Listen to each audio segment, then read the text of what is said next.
AP news కి స్వాగతం. కాకినాడ జిల్లా గండేపల్లి మండలంలోని ప్రభుత్వ కార్యాలయాల వద్ద గణతంత్ర దినోత్సవ వేడుకలు ఘనంగా జరిగాయి. తహసీల్దార్ కార్యాలయం వద్ద తహసీల్దార్ శ్రీనివాస్, మండల పరిషత్ కార్యాలయం వద్ద ఎంపీడీఓ నాతి బుజ్జి, స్థానిక పోలీస్ స్టేషన్ వద్ద ఎస్ఐ శివనాగ్ ఆధ్వర్యంలో జాతీయ పతాకాలను ఎగరవేసి వందన సమర్పణ చేశారు. అలాగే గాంధీ, అంబేద్కర్ చిత్రపటాలకు పూలమాలలు వేసి నివాళులర్పించారు. అనంతరం విద్యార్థులకు పెన్నులు, పెన్సిళ్లు అందజేశారు. ఈ సందర్భంగా ఎంపీడీఓ మాట్లాడుతూ రాజ్యాంగం ఏర్పడి 76 సంవత్సరాలైందని, రాజ్యాంగానికి లోబడి జిల్లా పరిషత్లు, మండల పరిషత్లను ఏర్పడ్డారు. మండల అభివృద్ధికి అందరూ కలసికట్టుగా కృషి చేద్దామన్నారు. ఈ కార్యక్రమం ఎంపీపీ చెలగల దొరబాబు, జడ్పీటీసీ పరిమి వెంకటలక్ష్మి, మంగతాయారి బాబు, సుంకుమల్లి రమేష్, అదేవిధంగా జిల్లా పరిషత్ ఉన్నత పాఠశాలలోని పంచాయతీ కార్యాలయం వద్ద ఆయా సర్పంచుల కార్యదర్శుల ఆధ్వర్యంలో గణతంత్ర దినోత్సవ వేడుకలు నిర్వహించారు.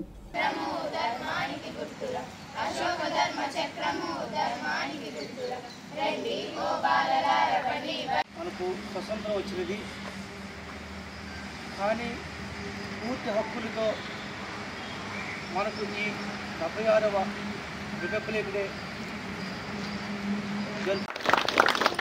పిల్లలకు కూడా ఆశించలు. అందరికీ 76వ గణతంత్ర దినోత్సవ శుభాకాంక్షలు. మీడియా మిత్రులందరికీ కూడా గణతంత్ర దినోత్సవ శుభాకాంక్షలు తెలియజేస్తున్నాం. ముఖ్యంగా మనకి గణతంత్ర దినోత్సవం ఎందుకు చేసుకుంటున్నాం ఏంటన్నది మనం ఎంపీపీ గారు చాలా వివరంగా చెప్పారు. అయితే ప్రతి సంవత్సరం కూడా మనం గణతంత్ర దినోత్సవానికి ఒక థీమ్ అనేది ఏర్పాటు చేసుకుని మన కేంద్ర ప్రభుత్వం మనకి థీమ్ ఇవ్వడం జరుగుతుంది.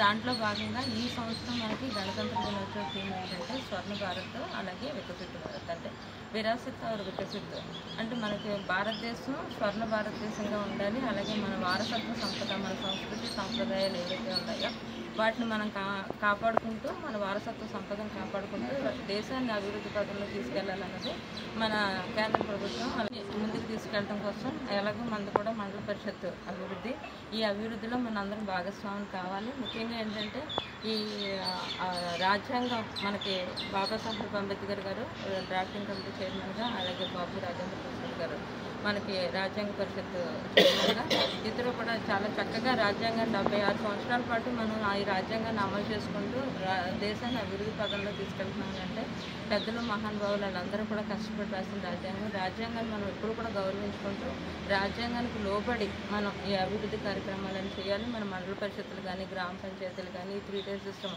ఇదంతా ఉంది. జిల్లా పరిషత్తులు, లోకల్ బాడీస్ ఉన్నాయంటే ఇవన్నీ కూడా రాజ్యాంగం ప్రకారం మనం ఏర్పాటు చేసుకున్న కాన్స్టిట్యూషనల్ బాడీస్ ఇవన్నీ కూడాను. ఆ కాన్స్టిట్యూషన్ ప్రకారమే మనందరికీ కూడా అధికారాలు, విధులు, బాధ్యతలు అన్నీ ఉన్నాయి. ఇవన్నీ మనం చక్కగా పెర్ఫామ్ చేసుకుంటూ మన దేశాన్ని, ముఖ్యంగా మన గండేపల్లి మండలంలో ఉన్న అన్ని గ్రామాలని అభివృద్ధి పదంలో తీసుకెళ్ళడానికి మనందరం కృషి చేద్దామని ఈ సందర్భంగా కోరుకుంటూ అవకాశం థ్యాంక్ యూ.